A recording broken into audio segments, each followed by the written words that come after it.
Hello friends, C plus plus language में programming skill को develop करने की सीरीज में आज हम लोग देखने वाले हैं overloading of greater than operator. हमने पॉलीमॉर्फिज्म के अंतर्गत ऑपरेटर ओवरलोडिंग पढ़ा है और उसमें कई सारे ऑपरेटर्स की ओवरलोडिंग के एग्जांपल्स देखे हैं।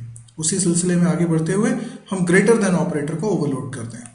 ग्रेटर देन ऑपरेटर की ओवरलोडिंग कर रहे हैं तो ये आपको मालूम होना चाहिए कि ग्रेटर देन ऑपरेटर का काम क्या होना चाहिए। फॉर एग्जाम्पल मैं यहाँ पर एक टाइम क्लास के बारे में बात करता हूँ, है ना। Now what is time?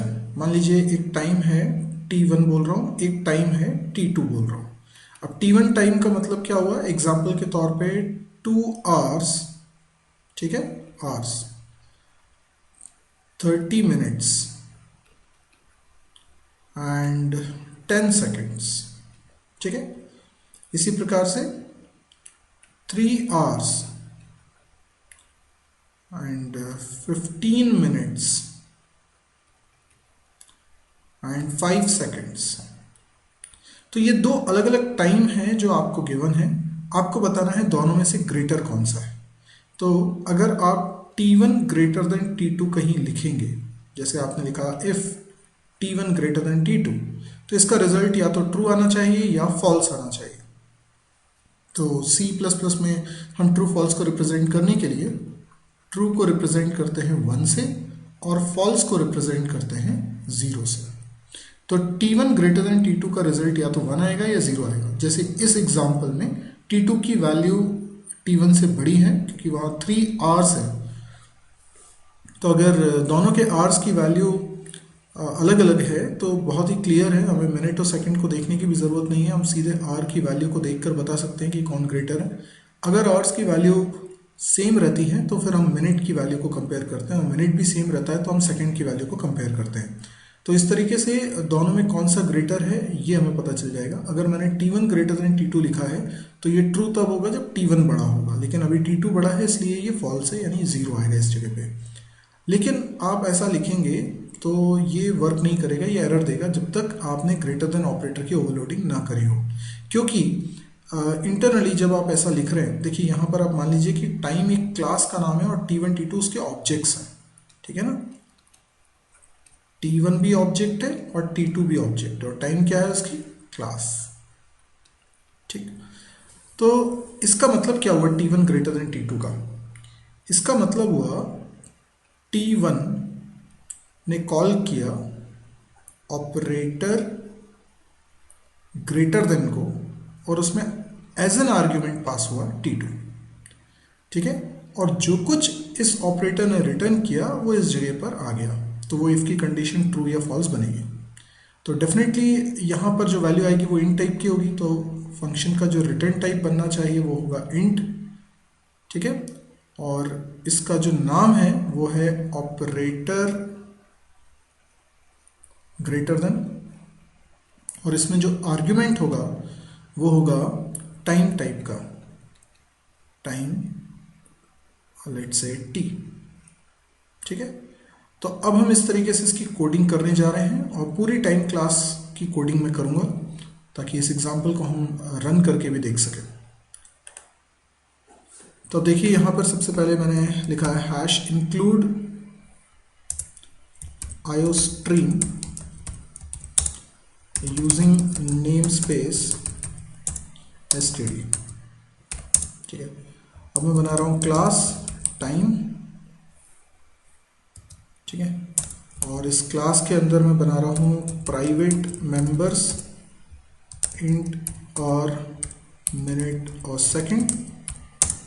अच्छा, मिनट ये पहले से बना हुआ है इसलिए मैं इसकी स्पेलिंग में m कैपिटल कर देता हूँ और इसका भी h कैपिटल कर देता हूँ, इसका भी s कैपिटल कर देता हूँ, ठीक है। पब्लिक void set टाइम एक फंक्शन बना लेता हूँ। सेट टाइम में मैं 3 आर्ग्यूमेंट्स लेता हूँ, int a, int b, int c, और ये a b c की वैल्यूज आर मिनट सेकंड में चली जाएंगी। a मिन में वैल्यू जाएगी b की और सेकंड में वैल्यू जाएगी c की। इस तरीके से void show time, और इसके अंदर सी आउट स्टेटमेंट न्यू लाइन से आर मिनट सेकेंड मुझे प्रिंट कराना है, तो मैं ऐसे प्रिंट कराता हूँ आर की वैल्यू, फिर कोलन सिंबल, उसके बाद मिन की वैल्यू, उसके बाद कोलन सिंबल, और उसके बाद सेकंड की वैल्यू। अब मैं बना रहा हूँ ग्रेटर देन ऑपरेटर, तो रिटर्न टाइप होना चाहिए इंट, क्योंकि 1 या 0 रिटर्न करना है। ऑपरेटर ग्रेटर देन, और इसके आर्ग्यूमेंट में हम लोग पास करेंगे एक टाइम टाइप का ऑब्जेक्ट, टाइम टी। तो इसके अंदर मुझे क्या करना होगा, दोनों को कंपेयर करना है। तो पहले मैं आर को कंपेयर करूंगा। इफ आर, ये किसका आर है, कॉलर ऑब्जेक्ट का। तो जैसे अभी हमने समझा कि T1 ने ग्रेटर देन ऑपरेटर को कॉल किया तो T1 कॉलर ऑब्जेक्ट हो जाएगा, और T2 as an argument pass किया तो T2 की वैल्यू T में कॉपी हो जाएगी। तो T2 की वैल्यू किस में आ चुकी है, T में।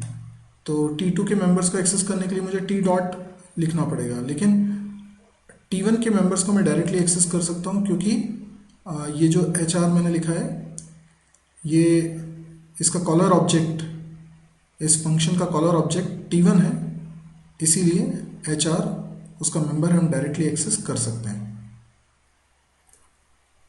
तो R को कंपेयर करता हूँ, R अगर बड़ा है T डॉट HR के, ठीक है।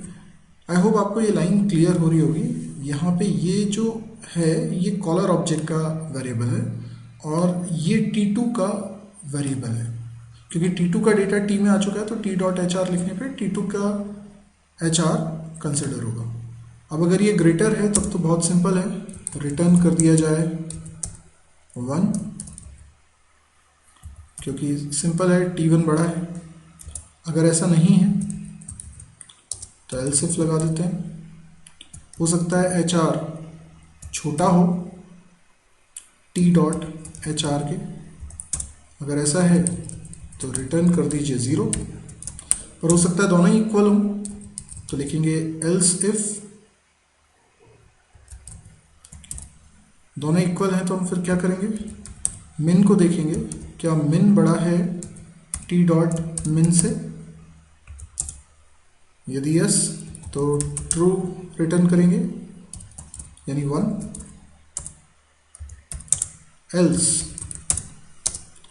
यदि मिन छोटा है T डॉट मिन से, तो रिटर्न करेंगे 0, ठीक है। अगर ऐसा भी नहीं है तो दोनों के मिन बराबर हैं, और दोनों के मिनट्स भी अगर बराबर हैं तो सेकंड्स को कंपेयर करना होगा। इफ सेकंड, ये T1 का सेकंड है, ये अगर ग्रेटर है T2 के सेकंड से, तो मुझे रिटर्न करना है 1, ठीक है, क्योंकि T1 बड़ा है। नहीं तो T1 बड़ा नहीं है। अब चाहे वो बराबर हो दोनों सेकंड्स, या T2 का सेकंड बड़ा हो, दोनों केस में मुझे क्या रिटर्न करना है, 0। इसलिए मैं लिख रहा हूँ 0, ठीक है। दैट्स इट, ये हमारा ऑपरेटर डिफाइन हो चुका है। अब हम मेन फंक्शन बना के इस प्रोग्राम की टेस्टिंग करते हैं। तो हमने लिखा इंट मेन, और इसके अंदर हमने टाइम क्लास के ऑब्जेक्ट्स बनाए T1 और T2। T1 dot set time function को कॉल करते हैं, और इसमें हमने टाइम पास कर दिया है 30 और 15, तो ये पास हो गया। इसी तरीके से T2 dot set time function को कॉल करते हैं, और इधर पास करते हैं 3 डॉट 15 और ये 10, ठीक है। इस तरीके से हमने कुछ पास कर दिया। हम जानते हैं कि कौन बड़ा है, T2 बड़ा है ना। तो हम चेक कर रहे हैं if T1 greater than T2, ठीक है। तो अगर ये ट्रू है तो शो करो T1 का टाइम, ठीक है। एल्स हम शो करेंगे T2 का टाइम,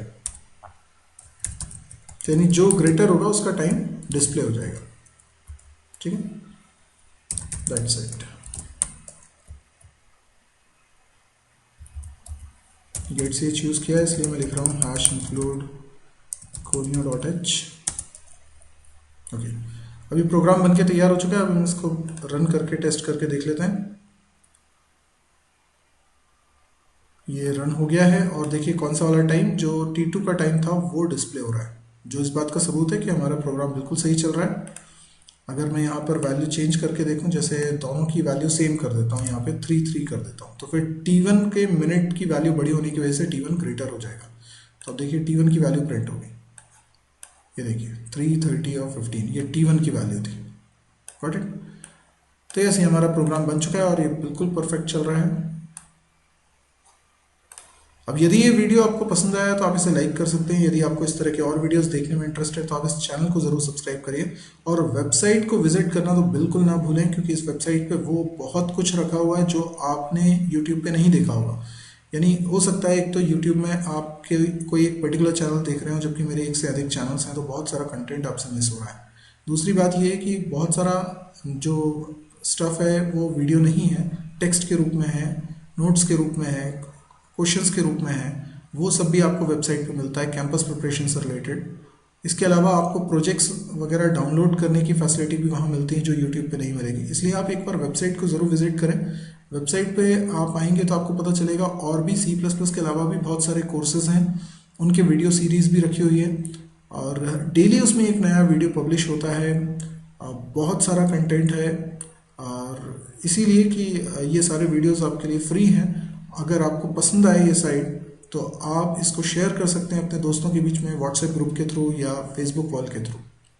थैंक यू।